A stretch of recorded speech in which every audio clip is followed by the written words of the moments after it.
I was out in nature the other day battling what you're about to witness. Canon R7 with the 100 to 400 versus Fuji XS20 70 to 300. I see this guy with a Z9 and the 600mm Tony 4 built-in teleconverter. I'm like, damn, son, just for warblers, like that mud, like his back, I could see the surgery in his future. For those of the rest of us who just want to like take a couple shots, a little zoom cheapo, and these are the two best maybe. Let's battle them. All I want is the perfect camera. All I want is the perfect camera. So we have a lot of interesting footage to get to. We're going to edit this video on my Mac Mini M4 Pro Plus. And because I can't play the Canon R7 files with the C-Log 3 on my regular computer, haha, even though I have a 5070 Ti, whatever, you need a newer generation one. The ones in the future, I guess, that don't exist yet. Fun times. This is a 100 to 1160mm lens with that 4K 60 crop. Fuji also crops in with their, but the 100 to 400 is another league of weight. This is the comparison. If you're thinking, oh, you should have used the Fuji 100 to 400 for this. I don't have it, and it's way heavier, and it would destroy your life. It's too good. As you may have seen in Birding with Calliope's video, this is that black-winged red warbler with the blue dot on his head. Okay, I messed that up. He has a white dot that he's hiding rudely right now on his sleeve. And I was like, I've never seen that before. And then as soon as I saw her video, I saw him. So like, huh? The frequencies. If you're wondering what kind of reach we're dealing with, the Canon's definitely more with like a 1.81 times crop. It's less than a 1-inch sensor, but it still looks fantastic. It looks better than any 1-inch sensor you're using, you bridge cam boy. When it comes to the color science, they're quite similar. Fuji might have a little, I don't know, this could be entirely just white balance differences, but as you can see, Fuji magic. When I press record on a Fuji, the bugs come in and they're like, hey man, let's dance, it's Fuji time. Like they weren't coming in the scene on the Canon.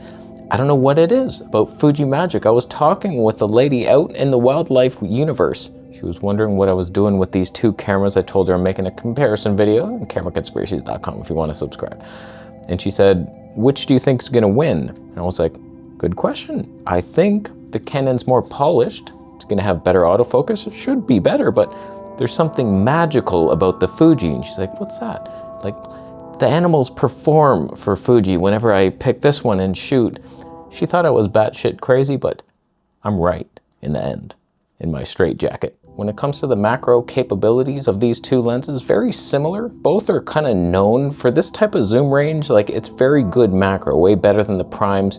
Although when you punch on in there with the 4K 60 crop, my goodness God. Yeah, there's some rolling shutter on that, don't worry about it. So I noticed an overall arching theme. These are very different setups. Even though they're so similar, aps-c with a crop zoom type of thing, the catbird life is upon us. They're very similar color science, like just both beautiful. Obviously, we have way more reach on the Canon. I tried to get some closer comparisons later when I zoomed out a bit. Not really fair in this whole thing. Should have used that 100 to 400, but whatever. Catbird life is upon us.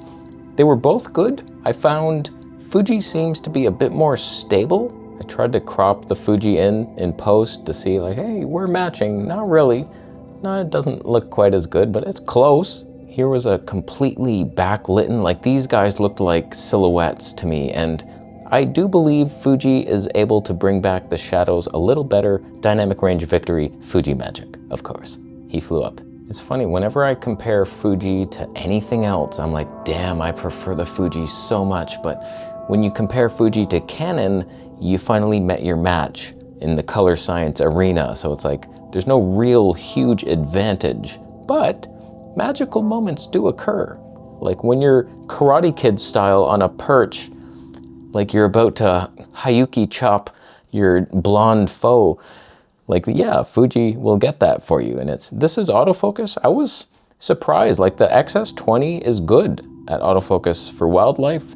It's good times, like there's nothing wrong with it. I use it all the time. I don't even feel that I need to go into manual focus. I just have a little box and it's like always tracking an eye. It's not perfect, but it's good. It's like really good. Here's where I zoomed out to match them. I'm like, yeah, I'll back up.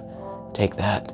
But the bird did not listen to me, and he flew up to the mountaintop.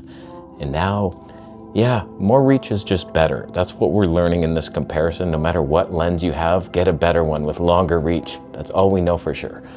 But when it comes to the slow motion, 2K 120, I could have went into 2K 240 on the Fuji, but the moire patterns of life show up.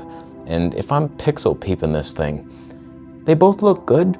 I would say maybe slight edge to the Fuji, maybe, but they're both really good. No, the birds did not perform any magical movements in this super slow motion rate. Maybe a little noisier on the Fuji, are we saying that? But good colors on both. Little, I don't know, I'm liking the Fuji shot more.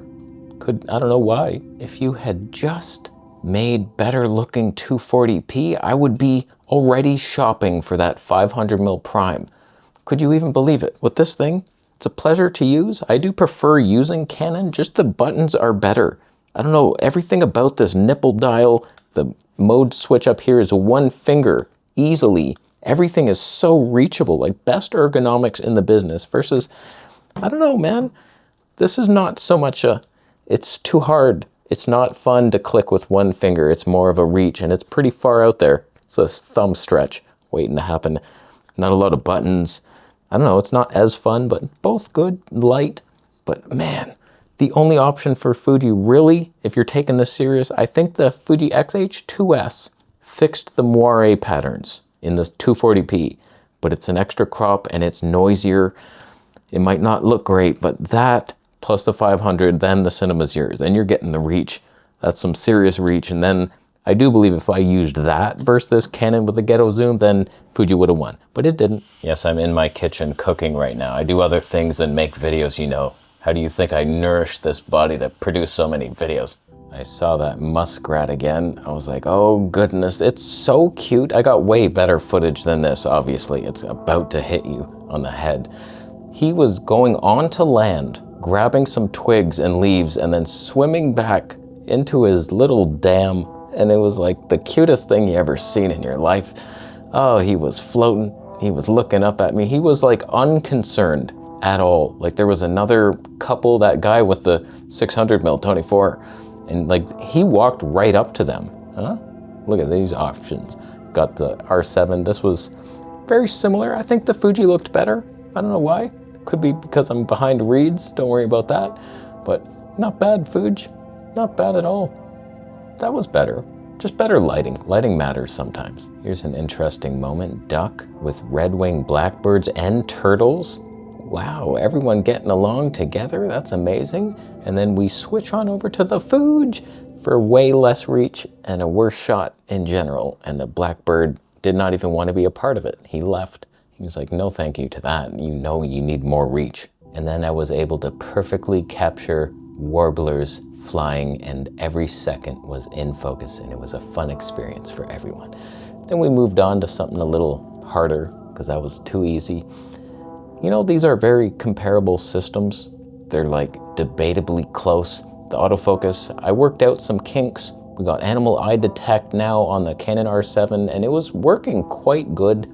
Like I'm happy. I put it locked on a little more, and it doesn't really hunt. I can trust it. I can trust both, ironically, and they're both a pleasure. I do like that Fuji can just, you start touching the manual focus ring and you're in manual focus. You don't have to do anything. And back button focus. I just can't say I can recommend this XS20 body just because I love 240 frames per second so much, and it's basically unusable in this camera. So you have to jump up to a XH2S, which is probably more in line price-wise with the R7. No, it's not. It's way more expensive. Oh, that sucks. There is no such thing as a fair comparison here. You should have compared that. I don't have it. But if you were wondering which of these to buy through my affiliate links, I would probably suggest 90% of people just get the Canon.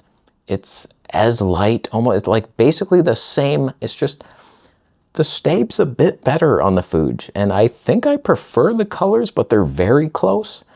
That's about it. The autofocus is good enough. A little magic. It's just this body. oh God, if we were talking XH2S, then it's like, okay, you have a left-handed mode dial, but you don't need it. You just map a button to slow-mo, double press, half shutter, and you're in it. That's good enough for most people, but this was the smarter lens, in my opinion. They went slow on the Tonys, Tony 8, and it's so light, whereas like Fuji's 100 to 400 is a 5.6, and it's a giant beast of a freak. Whereas this one, they went small too, but it's not enough reach. All these conundrums, man. Like, where's the 100 to 500? Oh yeah, Canon has one. It costs money though, that's a stupid amount of money. I was dreaming of that setup for Calliope. Once her channel takes off, I highly suggest, after you subscribe to her, that she aim for that 100 to 500. With this setup, you don't need anything more than that. That's a special lens, and you get even more reach, although this is already too much reach. But the R7, it's noticeably not that stable. I think you would have to probably add some stabilization in your hands. It's just too light, I think, and the IBIS either not syncing with the lens, maybe a better lens has better stab, I don't know. I think the 100 to 500 would be the better lens, but that's $3,200 versus like $800. That's a very different decision you're making. This was almost the perfect comparison. This bird was staying for so long, so I was like, okay, I'm gonna do 4K 60 on both and then HD 120 on both. I'm like, okay, we're gonna do, no, why did you do that?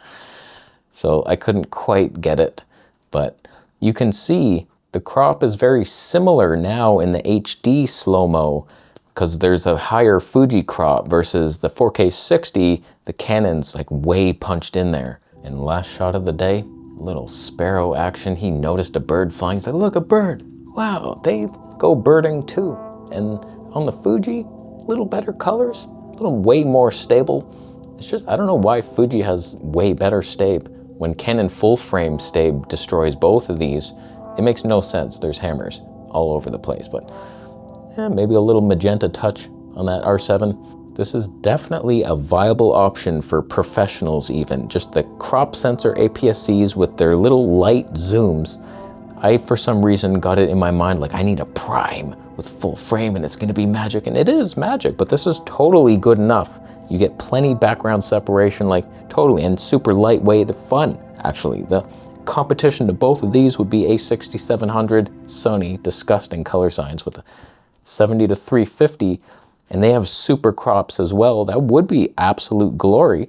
Of course, it's just Sony disgustingness. Green, like, I want leaves to be green, not my face.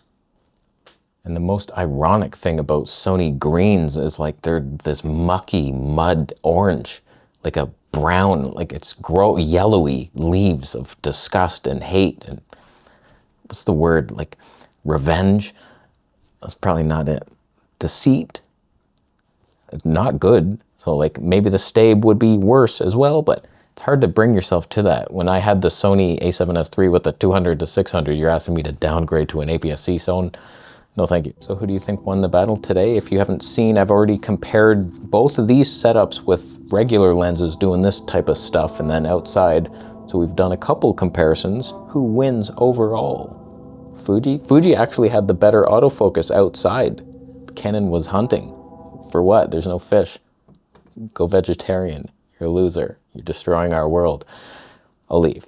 Affiliate links. Birding with Calliope. Subscribe.